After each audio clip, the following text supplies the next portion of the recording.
My name is Daniel Wynn, and by day I invest in sports cards, but by night I make videos about investing in sports cards. I am the great curator. Join me on my journey to break even in the hobby that we all love. Hello everyone, I'm the great curator and welcome to my channel. Just like I say in all my videos, guys, this is a discussion video, okay? The intent, the purpose, the reason I make these videos is for education. It's intended for people who are new to the hobby to kind of learn what's going on, get information, so hopefully they can avoid some of the common mistakes that most people make. Okay? But mainly, it's intended for me to use this YouTube platform to spread my message of positivity for the hobby, guys.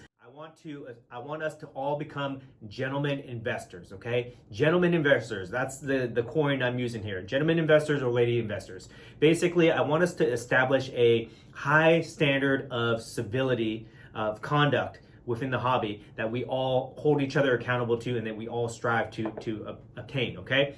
I believe that we can do that by being, just very simply, by being nice, respectful, helpful, polite to each other, guys. It's so easy, okay? It doesn't cost us anything. It takes very little effort to do that. And if we do that, I think that we can weed out and eliminate a lot of the bad actors, a lot of the people who are rude, disrespectful, just the idiots, okay? We can weed out those people from the hobby. So that's my master plan, okay? My message that I'm trying to spread to the world, to the hobby, and I need your help, okay? Please help me out by subscribe, share this my videos. That really helps me out, and that encourages me to continue to try to spread this message. Okay, all right. Now that's out of the way, let's talk about today's topic. All right, today's topic is what cards should you buy on eBay? Okay, what cards should you buy on eBay? Now, if you're just getting into the hobby or you're just a casual, building your collection or whatever, you use eBay. I know you do. And people buy all sorts of things on eBay, okay? You can pretty much find almost anything you want on eBay, right? But there are some drawbacks to always buying on eBay as opposed to doing transactions at other places like, in person at card shows or other sites, right? So I'm gonna kind of discuss that today and kind of go over that, all right? So let me just talk about the two types of cards, generally speaking, that you find on eBay, okay? Number one is the common card. This is like the card where at any time of the day you can go on and you can find that card, okay? In any condition, in any grade, whatever, you can find that card, okay? That you want. Very common card. And then there are the very rare cards that don't pop up every day, that are not readily available and only come up once in a while, okay? Common, rare, okay? So let me talk about the reasons why people use eBay, why they buy so much, okay? Number one is eBay is super easy, okay? There's an app on your phone, everybody has it. Everybody can go on there any time of the day. They can look for whatever they want. Super easy, super convenient, and it's a lot of fun. It's like window shopping basically on your phone, right? So that's why people use eBay, and sometimes they use it too much, to be honest, okay? But that's the number one reason why people buy things on eBay is because it's easy, it's convenient, it's fun, okay? Number two, the second reason I'll highlight here is that they probably don't know any other way to buy cards, okay? To get cards. They might not be heavy in the card scene. They might not be part of a community of local collectors or traders. They might not have a store that they can go to, a local LCS, a local card store in their area. So all they have is eBay, right? They don't know any better, okay? So that's another reason that they do it, okay? Let me just address that real quick here. There are opportunities to get cards off of eBay everywhere. If you don't know where to go, you can find it. I can promise you there's probably some card show in your area, or there are other collectors in your area where you guys can deal, transact, and things like that. If there's no card store, that's fine, but there's probably a card show somewhere, and if there isn't, you can start one, okay? But my point that I'm trying to make here is that there are other ways to buy cards other than eBay, okay? There are other sites too. MySlabs, Facebook Marketplace, OfferUp, all these other alternative sites where you can buy things not just on eBay, all right? Okay, now let me tell you about why some of the drawbacks of buying cards on eBay, all right? And then we'll talk about my strategy going forward. Number one is it can get addicting. I've talked about this in another one of my videos about the dangers of being over leveraged and addiction to buying. But on eBay, it can be very, very easy to get out of hand in terms of your spending, because you're just clicking a button, right? And you don't really hand over cash or anything like that. You're just using your credit card to pay for these things. So it can be very easy to rack up a bill very quickly, okay? So it's addicting, and it can become addicting. You can just scroll on eBay of all the listings throughout the day and just waste a lot of time. So just be careful about that, guys, okay? That's number one. The number one point I want to highlight, the con, is addicting. Number two is, and this kind of goes into it, but you can spend a lot of money, okay? You can easily rack up bills worth thousands of dollars depending on the type of cards you're buying, okay? So you can lose track of things because you're not pulling money out of your wallet to do this, okay? And unless you keep track of all the money you're spending, you can easily, get out of hand, okay? That's number two. Number three, it can be more expensive to buy things on eBay because you got to pay taxes and you got to pay shipping.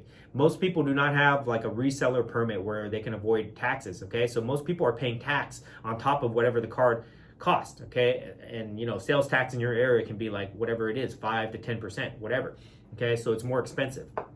And then the fourth reason, the last reason I'll highlight, is that when you buy cards online, if your intention is for profit, if your intention is to resell that card, you're working against yourself because you're setting a new comp that will influence the price of that card, okay, guys? So for example, if you buy a card for $500 and you want to go around, turn around and sell it to somebody, they're going to see that price that you paid on that card, and they're not going to want to pay more for it. They're going to want to pay less. That's just how the market works. I've talked about this in my other videos, why we should get away from eBay comps, but that's just how it is right now, guys. So you have to understand that if you're buying a card, a common card, then you're basically setting a new comp for that card.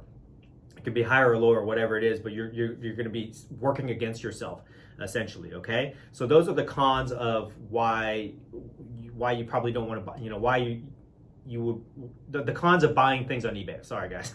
It's been a long day. The cons of buying things on eBay. Okay. Okay. So let me tell you my strategy and how I think it applies to this. Okay. The cards that you want to buy on eBay. Oh, let me just go back to that point real quick, guys. The reason that you want to care if you're setting a comp is if you're in this short term, like you're trying to flip this card within like 1 to 6 months, then that comp is going to work against you. But if you're long term, you're holding the card or you just buy it for yourself, you don't care, you're not reselling it, you don't have to worry about this stuff, okay, guys? If that's your intention, then fast forward to the end of this video, whatever, okay? But most people are in this for profit. Most people are trying to flip cards, trying to sell cards, hoping the cards will appreciate, things like that, right? Okay, so that's why, I'm highlighting those issues. Okay, now let me tell you guys my strategy here going forward. My strategy, that the tactic that I use personally, is I don't buy common cards on eBay, okay? Cards that I can find at an LCS, cards that I can find at a show, or that I know people have that they can sell me. I never buy common cards, and I'll use this as an example, okay? This Kobe Bryant rookie card right here, 1996 Topps Paper Rookie.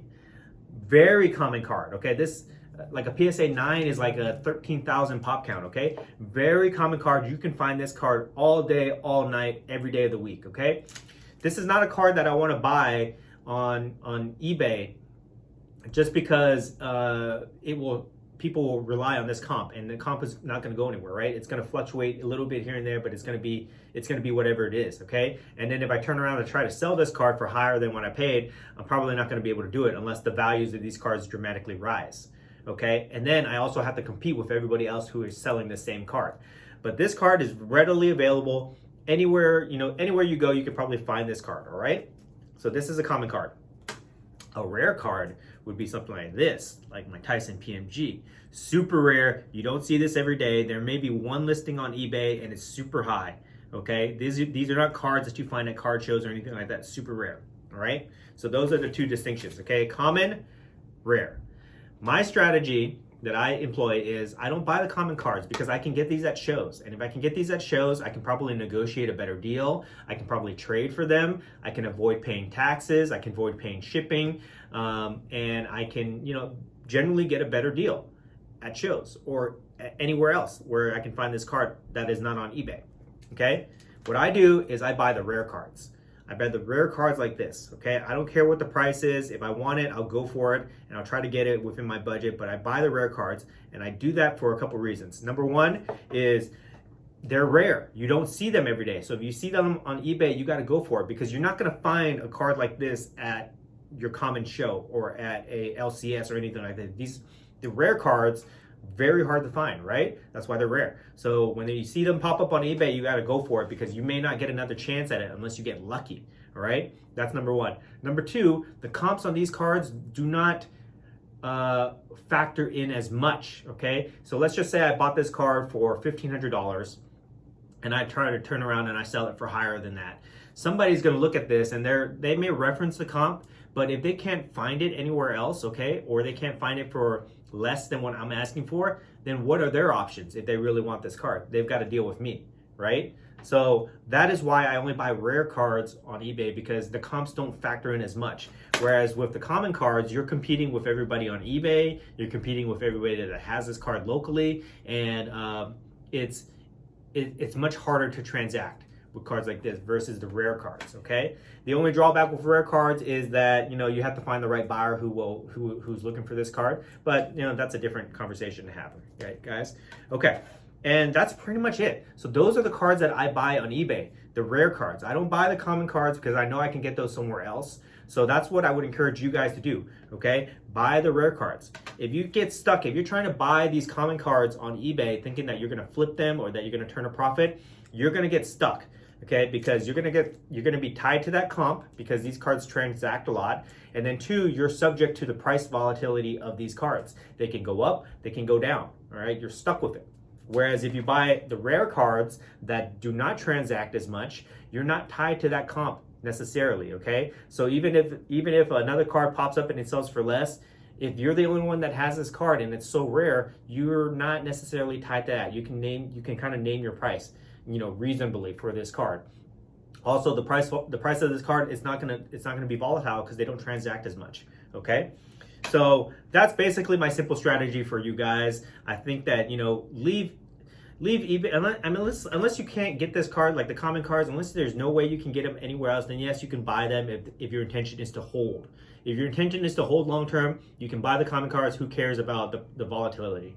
But if you're trying to flip these cards or sell them in short term or something like that, then you should try to avoid buying on eBay and just stick to the rare cards, guys. Okay, so that's my strategy for you guys. Hopefully you guys got some value out of it. This is just very general topic that I'm just speaking about. If you want to have a more detailed discussion about this, comment below. I'll have a discussion with you guys, continue the discussion among your groups. But basically, I just want you guys to talk about these things. Okay, guys, that's the intention that's the intention of why I make these videos. If you found value in them, please like, subscribe, share. If not, if you don't want to do any of those things, just watch my other videos, guys. There's value in all of them. Believe me, I'm trying to put this information out there for free for you guys so that you guys can get some value out of it, learn, and hopefully raise up your game. Okay, guys? That's it for now. I will see you guys in the next video. Thank you.